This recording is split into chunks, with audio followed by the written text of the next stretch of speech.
দর্শক, শুরুতে বিরাট ধামাকা, বিজেপির ঐতিহাসিক জয়, বাংলায় গেরুয়া জয়, মোদি ইন, মমতা আউট। এমনই গুরুত্বপূর্ণ খবর পেতে চ্যানেলটি সাবস্ক্রাইব করতে ভুলবেন না। আর হ্যাঁ, ভিডিওটি স্কিপ না করে পুরো দেখার অনুরোধ রইল। নমস্কার দর্শক, এখন আপনারা দেখছেন প্রাইম বাংলা টিভি। আমি অমিত কুমার দাস। দর্শক, ভিডিওটা আগে দেখুন।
দর্শক, চারিদিকে যখন পরিবর্তনের হাওয়া বইছে আর সাধারণ মানুষ বিজেপির জয়ে উচ্ছ্বসিত, তখন এই চিত্রটা শুধু একটি রাজনৈতিক ফলাফল নয়, এটা দীর্ঘদিনের জমে থাকা ক্ষোভের বহিঃপ্রকাশ।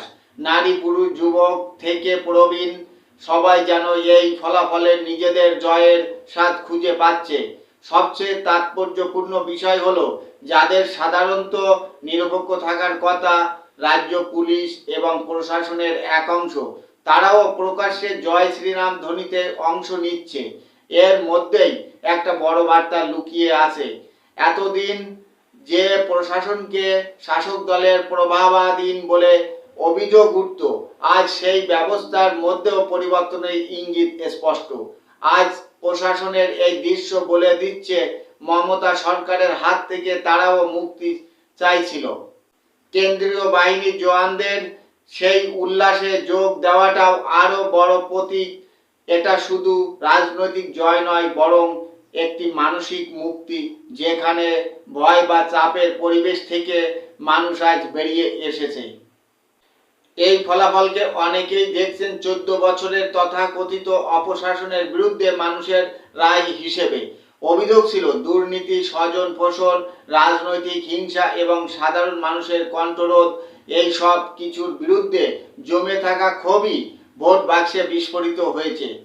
তাই এই জয়কে শুধু একটি দলের জয় হিসেবে দেখলে ভুল হবে।